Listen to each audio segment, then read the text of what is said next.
नमस्कार दोस्तों, स्वागत है आपका अपना प्यारा सा यूट्यूब चैनल तनवीर सर पर। दोस्तों, इससे पहले वाला जो वीडियो था वह फिजिक्स से था जिसमें 3 ठो सेट आप लोगों ने पढ़ा। अब इस वीडियो में केमिस्ट्री का सेट शुरू हो रहा है और वो भी 3 ठो सेट होगा। उसके बाद बायोलॉजी शुरू होगा, वो भी बायोलॉजी का भी जो है 3 सेट होगा। उसके बाद 1 टू 10 तक ऑल सब्जेक्ट से मिश्र ऑब्जेक्टिव मतलब मिक्स होगा, वह मिश्रण होगा टोटल सब्जेक्ट का। लगभग 800 प्लस ऑब्जेक्टिव होंगे उसमें से। उसके अलावा मैथ होगा, बेसिक मैथ होगा जो हम लोगों से पूछा जा सकता है, बेसिक मैथ। उसके अलावा रीजनिंग भी होगा। आखिरी में यानी लगभग 10 दिन के बाद से मैं आपको कोशिश करूंगा कि इन सभी का पीडीएफ भी प्रोवाइड करा दूं। बस आप लोगों का जो है सपोर्ट मुझे चाहिए, तो आप लोग दिल खोल करके मेरे लिए सपोर्ट कीजिए और मेरा वीडियो जो है आप शेयर कीजिए, लाइक कीजिए, कमेंट कीजिए प्यारा सा मेरे वीडियो पर। चलिए हम शुरू करते हैं अब केमिस्ट्री से, रसायन शास्त्र से। इस सेट में 20 प्रश्न को देखते हैं। टोटल कितना है भाई? 20 प्रश्न है और वो भी रसायन शास्त्र से है, याद रखिएगा। ये सेट 1 है। पहला नंबर क्वेश्चन क्या कहता है कि निम्नलिखित में कौन सी धातु साधारण ताप पर द्रव के रूप में पाई जाती है? तो याद कीजिए, मैंने फिजिक्स में भी भौतिकी में भी आपको बताया था कि कमरे के ताप पर कौन सा ऐसा धातु है जो द्रव अवस्था में पाया जाता है। तो भाई वह मरकरी था, जिसको पारा बोलते हैं। मरकरी को क्या बोलते हैं भाई? पारा बोलते हैं। मरकरी का दूसरा नाम क्या होता है? पारा। तो निम्नलिखित में कौन सी धातु साधारण ताप पर द्रव के रूप में पाई जाती है? तो इसका राइट आंसर क्या हो जाएगा? Mercury, option number C. चलिए next question, question number 2। Question number 2 कहता है कि CHO अभिक्रियाशील मूलक, किसको? CHO अभिक्रियाशील मूलक को क्या कहते हैं? तो याद रखेंगे आप कि अभिक्रियाशील मूलक तो कह रहा है लेकिन इसमें CHO लगा दिया, तो CHO जिसके भी साथ रहेगा यानी CHO को एल्डिहाइड कहा जाता है। क्या कहा जाता है? एल्डिहाइड कहा जाता है। यानी CHO किसी के भी साथ लगा रहेगा तो वह एल्डिहाइड कहलाएगा। क्या कहलाएगा? एल्डिहाइड कहलाएगा। चलिए अब हमारा नेक्स्ट क्वेश्चन है क्वेश्चन नंबर 3। 3 नंबर क्वेश्चन कहता है आवर्त सारणी के किसी वर्ग में, आवर्त सारणी तो कह रहा है यानी पीरियोडिक टेबल जो होता है वही आवर्त सारणी, उसको हिंदी में बोला जाता है। तो आवर्त सारणी के किसी वर्ग में यानी उसके किसी भी वर्ग में ऊपर से नीचे आने पर, कहाँ से? ऊपर से नीचे आने पर, ऊपर से नीचे आने पर तत्व का धातुई गुण क्या होता है? बढ़ता है, घटता है या चेंजिंग नहीं आता है यानी कि अपरिवर्तित रहता है या इनमें से कोई नहीं? तो इसका राइट आंसर होगा भाई option number A. Option number A is the right answer. क्योंकि याद रखिएगा कि आवर्त सारणी में उसके किसी भी वर्ग में जब ऊपर से नीचे आया जाता है, ऊपर से नीचे की तरफ बढ़ा जाता है, तो उसके तत्व का धातुई गुण जो है वह बढ़ता है। लेकिन जैसे ही नीचे से ऊपर जाइएगा तब क्या होगा? वह घटेगा यानी घटता है। लेकिन यहाँ ऊपर से नीचे पूछ रहा है, इसलिए तत्व का धातुई गुण बढ़ता है, याद रखिएगा। नेक्स्ट क्वेश्चन है हमारा क्वेश्चन नंबर 4।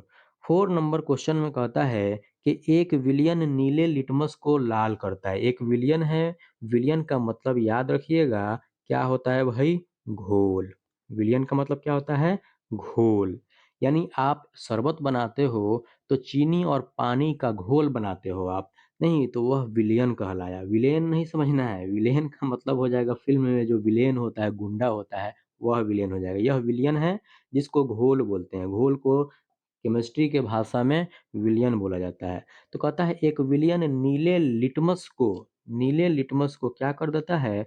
लाल कर देता है। तो याद रखिएगा, अगर कोई भी विलयन अगर नीले लिटमस को लाल करता है तो सबसे पहले वह क्या होता है ये आपको पता होना चाहिए। तो याद रखिएगा, वह अम्लीय होता है। क्या होता है? वह अम्लीय विलयन होता है।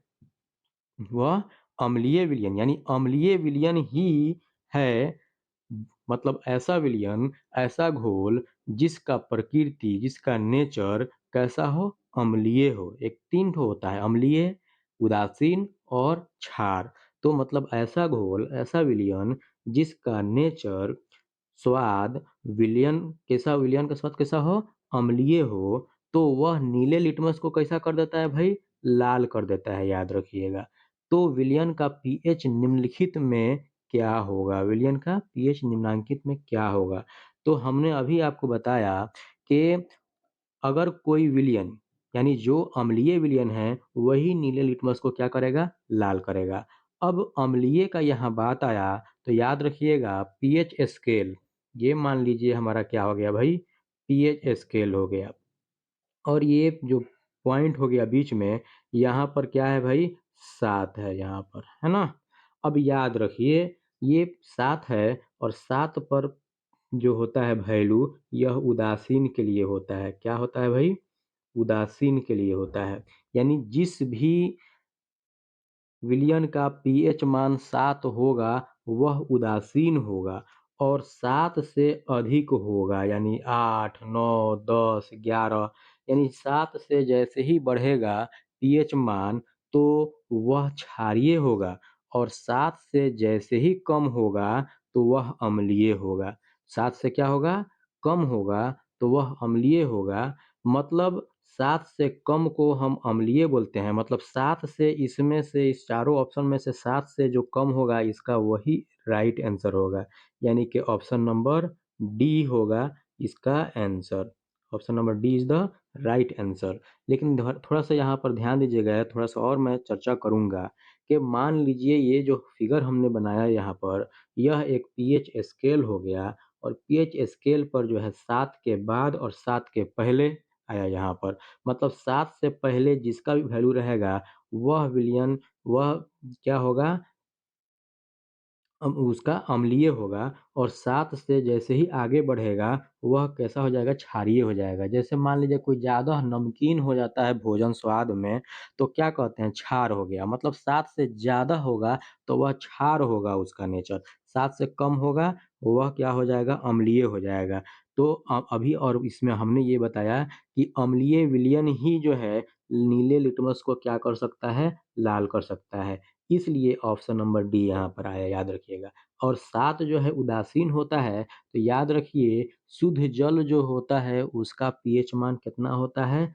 7 होता है। ये याद रखिएगा हमेशा। फिर मैं एक बार रिपीट कर रहा हूँ यहाँ पर कि शुद्ध जल जो होता है उसका पीएच मान कितना होता है? 7 होता है। चलिए अब हम बढ़ते हैं नेक्स्ट क्वेश्चन के तरफ। क्वेश्चन नंबर 5 कहता है निम्नलिखित में कौन विद्युत का सुचालक है?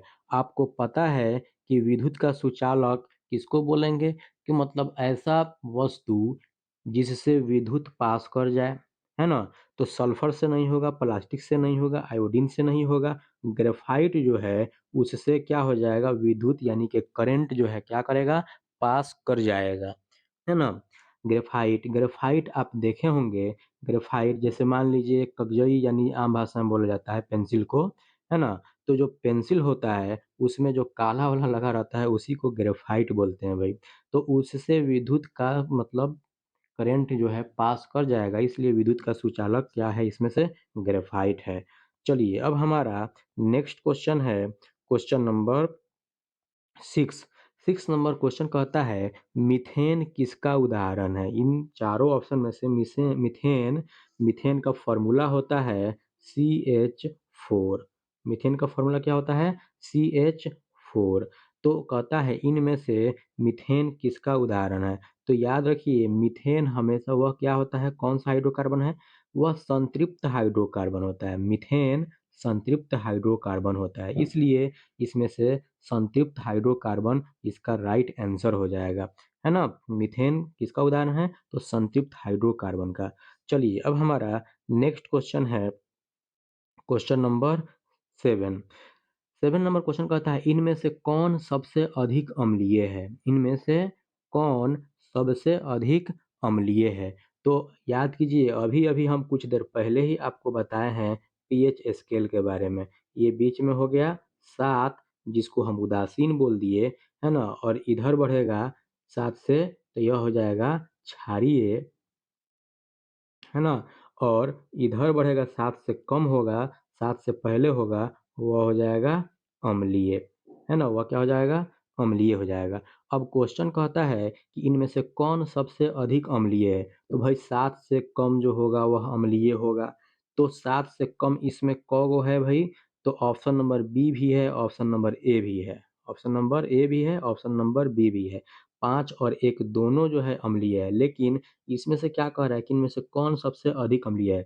मतलब इसमें से 7 से जो जैसे ही जो है इधर बढ़ता जाएगा, घटता जाएगा, और जो सबसे आखिरी में इधर आएगा, शुरू में जो पड़ जाएगा, वह क्या होगा, सबसे कम ज़्यादा अम्लीय हो जाएगा। इसके पास जो होगा 7 के पास होगा वह कम अम्लीय होगा, 7 से जितना ही दूर जाएगा वह क्या हो जाएगा, वह ज़्यादा अम्लीय होगा। तो वह इसमें से क्या है भाई, 1 होगा। इसलिए इसका ऑप्शन नंबर ए हो जाएगा राइट आंसर। नहीं, यानी पीएच वैल्यू 1 वाला जो है वह सबसे अधिक क्या हो जाएगा, अम्लीय हो जाएगा। हालांकि पीएच का मान 5 वाला भी अम्लीय होगा, लेकिन क्वेश्चन कह दिया सबसे अधिक अम्लीय, इसलिए पीएच बराबर 1 वाला इसका राइट आंसर हो जाएगा। चलिए अब हमारा नेक्स्ट क्वेश्चन है क्वेश्चन नंबर 8।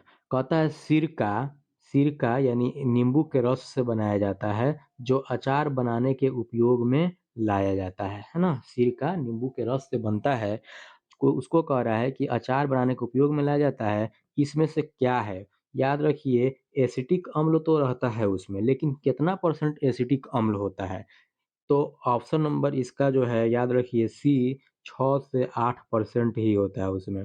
सिरका में एसिटिक अम्ल कितना पाया जाता है भाई, 6 से 8% एसिटिक अम्ल पाया जाता है। तो option number C is the right answer. चलिए अब हमारा नेक्स्ट क्वेश्चन है क्वेश्चन नंबर 9। 9 नंबर क्वेश्चन कहता है जब एथेनॉल को किसको भाई, जब एथेनॉल को सांद्र H2SO4 यानी कि सल्फ्यूरिक अम्ल, सांद्र H2SO4 यानी H2SO4 किसका फॉर्मूला होता है, सल्फ्यूरिक अम्ल का, और इसको तेजाब अम्ल भी बोला जाता है यानी बैटरिक अम्ल भी बोला जाता है। H2SO4 का फॉर्मूला सॉरी बैटरी अम्ल का फॉर्मूला H2SO4 भी H2SO4 होता है, सल्फ्यूरिक अम्ल का फॉर्मूला H2SO4 होता है, और सल्फ्यूरिक अम्ल को बैटरी अम्ल बोला जाता है क्योंकि यह बैटरी में रखा जाता है। चलिए तो यही कह रहा है कि जब एथेनॉल को सांद्र H2SO4 के साथ कितना डिग्री टेम्परेचर पर, 170 डिग्री टेम्परेचर पर गर्म किया जाता है तब बनता है। तो एथेनॉल से एथीन बनता है, एथीन एथीन, ठीक है। तो इसमें से उसका फॉर्मूला क्या होता है, ऑप्शन नंबर बी यानी कि C2H4। तो ऑप्शन नंबर बी हो जाएगा इसका सही आंसर, है ना। क्योंकि C2H4 जो है वह एथीन का फॉर्मूला होता है, और एथेनॉल को जब H2SO4 के साथ 170 डिग्री सेल्सियस पर गर्म किया जाता है तो एथीन बनता है। चलिए हमारा अब नेक्स्ट क्वेश्चन है क्वेश्चन नंबर 10। 10 नंबर क्वेश्चन कहता है निम्नलिखित में किस धातु को केरोसिन में डुबा कर रखते हैं। केरोसिन आप समझ रहे हैं, मिट्टी का तेल जो होता है उसी को केरोसिन बोला जाता है। तो कह रहा है इसमें से किस धातु को केरोसिन में डुबा कर रखते हैं। तो भाई आप सबको पता होगा कि सोडियम ही एक ऐसा धातु है जिसको केरोसिन में डुबा के रखा जाता है, इसलिए B is the right answer. अब ध्यान दीजिए जरा सा, सोडियम को क्यों डुबा कर रखा जाता है केरोसिन में, है ना, मिट्टी के तेल में। अगर सोडियम को बाहर निकालिएगा तो सोडियम क्या है, अति क्रियाशील धातु होता है।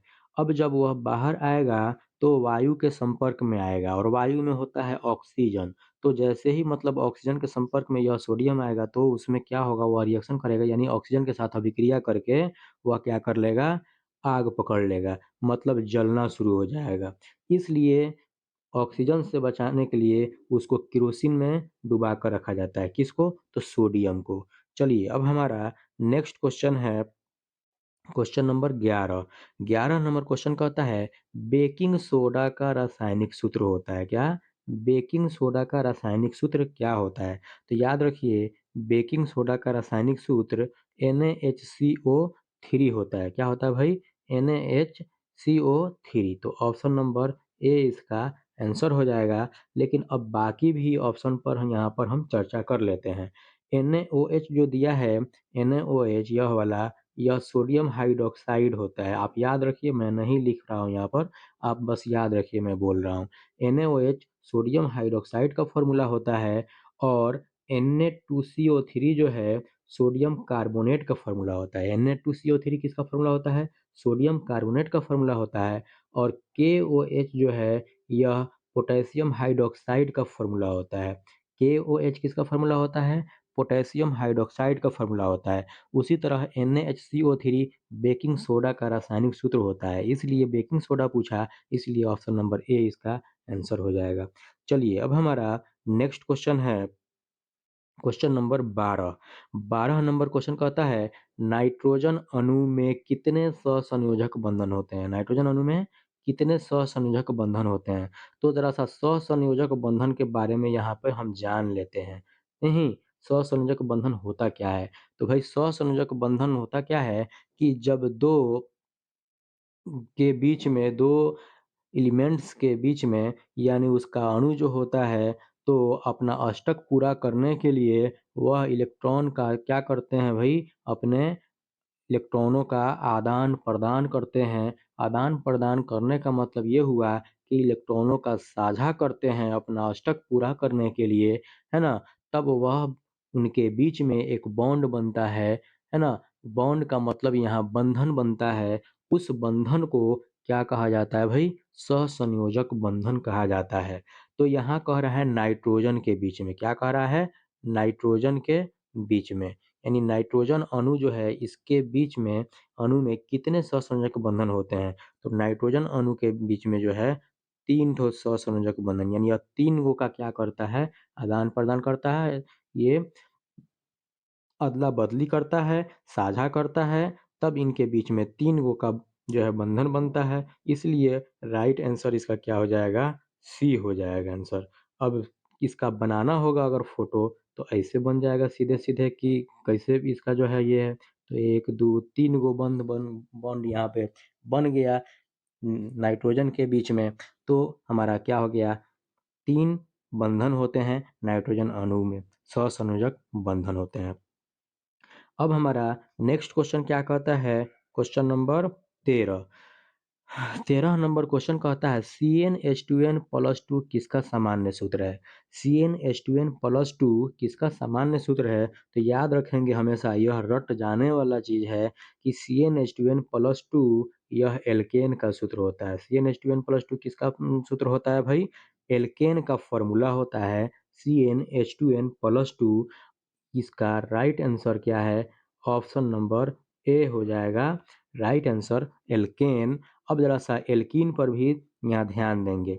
ये एल्कीन पर और एल्काइन पर। तो एल्कीन और एल्काइन दोनों एक ही चीज़ है। एल्कीन और एल्काइन दोनों एक ही चीज़ है। एल्कीन को ही कहिए या एल्काइन कहिए, दोनों का फ़ॉर्मूला होता है CnH2n। क्या होता है?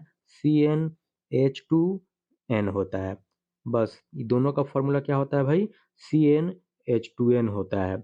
नहीं, इथाइल का फ़ॉर्मूला बदल जाता है, इससे बिल्कुल अलग हो जाता है। तो यहाँ एल्केन का फ़ॉर्मूला पूछा इसलिए CnH2n+2 किसका? एल्केन का है।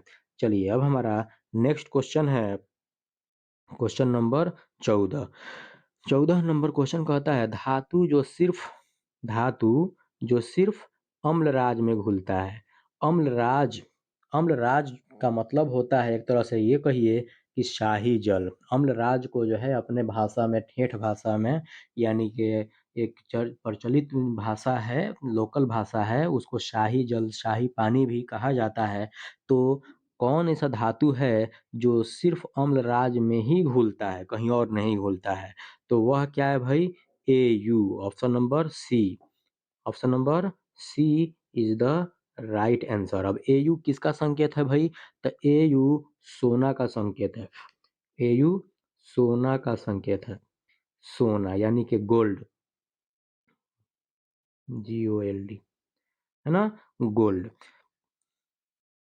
सोना का संकेत है। अब ध्यान दीजिए यहाँ पर, ये Al aluminium, Fe iron, Cu copper, लेकिन धातु जो सिर्फ अम्ल राज में घुलता है वह क्या है? Au है, Heu नहीं, Au। चलिए अब हमारा नेक्स्ट क्वेश्चन है क्वेश्चन नंबर 15। 15 नंबर क्वेश्चन कहता है निम्नलिखित में सहसंयोजक बंधन है। निम्नलिखित में सहसंयोजक बंधन है, तो सहसंयोजक बंधन पर अभी अभी हमने कुछ देर पहले चर्चा किया है। तो इसमें जो है NaCl दिया है, तो NaCl के बीच में सहसंयोजक बंधन नहीं होता है। MgCl2 है, इसमें भी नहीं होता है। HCl दिया हुआ है, तो HCl में सहसंयोजक बंधन बनता है, इसलिए इसका ऑप्शन नंबर सी क्या हो जाएगा? आंसर हो जाएगा। HCl हाइड्रोक्लोरिक अम्ल जो होता है उसके बीच में सहसंयोजक बंधन बनता है। अब हमारा नेक्स्ट क्वेश्चन है क्वेश्चन नंबर 16। कहता है शरीर में भोजन का पचना, किसमें? शरीर में भोजन का पचना, शरीर में भोजन का पचना किस प्रकार की अभिक्रिया है? शरीर में भोजन का पचना मतलब हम जो खाना खाते हैं, तो खाना खाने के बाद हमारे शरीर में भोजन जाता है, तो भोजन शरीर में क्या होता है? पचता है। पाचन की क्रिया में वह पाचन की क्रिया होता है, उसका पचना शुरू होता है। तो आखिर वह भी तो कोई अभिक्रिया है, तो वही पूछ रहा है कि वह कौन-सा अभिक्रिया है? तो सबसे पहले आपको पता होना चाहिए कि वह किसकी उपस्थिति में होता है वह अभिक्रिया। तो भई हम साँस लेते हैं, तो साँस तो ऑक्सीजन लेते हैं, तो मतलब हमारे अंदर ऑक्सीजन अभी गया है, तो ऑक्सीजन के उपस्थिति में वह होता है, और ऑक्सीजन की उपस्थिति में होने वाला अभिक्रिया ऑक्सीकरण कहलाता है यहाँ पर। अवकरण भी इससे रिलेटेड ही है, लेकिन अवकरण पर ध्यान नहीं देना है, यहाँ ऑक्सीकरण होता है। याद रखिएगा, बहुत ही इंपॉर्टेंट ऑब्जेक्टिव है यह कि शरीर में भोजन का पचना किस प्रकार का अभिक्रिया है? वह ऑक्सीजन की वजह से ऑक्सीकरण अभिक्रिया है। ऑक्सीकरण ऑक्सीजन के वजह से ऑक्सीकरण अभिक्रिया है, याद रखेंगे हमेशा। अब हमारा नेक्स्ट क्वेश्चन है क्वेश्चन नंबर 17। कहता है निम्नांकित में कौन लवण है? कौन लवण है? तो भाई HCl तो है नहीं, यह हाइड्रोक्लोरिक अम्ल है ना? फिर यहाँ ध्यान दीजिए, ऑप्शन नंबर बी जो दिया है NaCl, यह क्या दिया है? NaCl सोडियम क्लोराइड, है ना? NaCl क्या है? Sodium chloride. सोडियम क्लोराइड इसका सही आंसर हो जाएगा, लेकिन HCl हाइड्रोक्लोरिक अम्ल हो गया, NOH हाइड्रोक्साइड आयन हो गया, KOH ये भी हाइड्रोक्साइड इसमें लग गया, इसलिए यह भी नहीं होगा। NaCl सोडियम क्लोराइड यह क्या होता है? लवण होता है, इसलिए इसका ऑप्शन नंबर बी हो जाएगा सही आंसर। चलिए अब हमारा नेक्स्ट क्वेश्चन है क्वेश्चन नंबर 18। 18 नंबर क्वेश्चन कहता है बॉक्साइट किस धातु का अयस्क है? क्या कहा? बॉक्साइट किस धातु का अयस्क है? तो ये हमेशा याद रखिएगा कि बॉक्साइट एल्युमिनियम धातु का क्या होता है? अयस्क होता है। बॉक्साइट किसका अयस्क होता है भाई? तो एल्युमिनियम धातु का अयस्क होता है। वेरी वेरी इंपॉर्टेंट क्वेश्चन है यह भी, है ना? एल्युमिनियम का होता है। अब हमारा नेक्स्ट क्वेश्चन है क्वेश्चन नंबर 19। कहता है पीतल है, पीतल क्या है? तो पीतल धातु भी नहीं है भाई, यह अधातु भी नहीं है, और उपधातु भी नहीं है, यह मिश्र धातु है। पीतल क्या है? मिश्र धातु है, इसलिए इसका राइट आंसर क्या हो जाएगा? Option number C is the right answer होगा इसका। मिश्र धातु है। अब ध्यान दीजिए, पीतल न धातु है, न अधातु है, न उपधातु है। यह पीतल जो है तांबा और जस्ता, किससे? तांबा प्लस जस्ता, तांबा प्लस जस्ता यानी तांबा और जस्ता के मिलाने से क्या बनता है? पीतल बनता है। तांबा और जस्ता के मिलाने से क्या बनता है भाई? पीतल बनता है, ये पीतल बनता है। और इसलिए ये दोनों जब और तांबा और जस्ता क्या है, धातु है। जब 2 या 2 से अधिक धातु आपस में मिलकर एक नया धातु का निर्माण करता है, बनता है, तो वह मिश्र धातु कहलाता है। इसलिए पीतल यहाँ क्या है, मिश्र धातु है। चलिए अब हमारा नेक्स्ट क्वेश्चन है, क्वेश्चन नंबर 20। कहता है चीनी का रासायनिक सूत्र क्या है? क्या कहता है? चीनी का रासायनिक सूत्र क्या है? तो ये तो रट जाने वाली चीज है कि चीनी का रासायनिक सूत्र होता है C12H22O11। क्या रट जाने वाला ये क्वेश्चन है कि चीनी का रासायनिक सूत्र क्या होता है?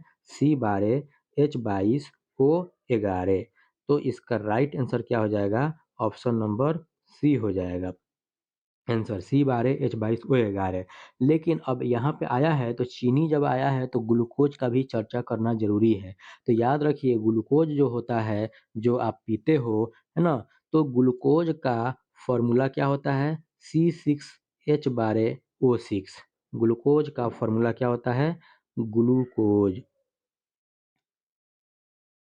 Glucose C COSE glucose. तो ग्लूकोज का फॉर्मूला क्या होता है? C6H12O6, याद रखिएगा।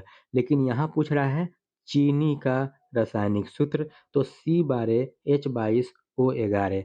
चलिए अब हमारा आज का जो है ये सेट में 20 क्वेश्चन समाप्त होता है। और अगर आप मेरे चैनल पर नए हैं, आज पहली बार आए हैं, या पहले से भी हैं और चैनल को आप सब्सक्राइब नहीं किए हैं, तो मेरे भाई चैनल को एक लाइक करना बनता है, सब्सक्राइब करना भी बनता है, और शेयर और कमेंट करना भी बनता है।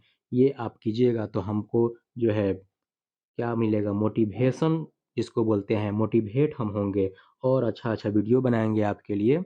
मोटिवेट आप हमको कीजिए, ऐसे ही दूर से ही सब्सक्राइब करके, लाइक करके, शेयर करके, अच्छा-सा कमेंट करके। चलिए, वीडियो देखने के लिए आपका बहुत-बहुत धन्यवाद। अब मिलते हैं हम आपसे नेक्स्ट वीडियो में।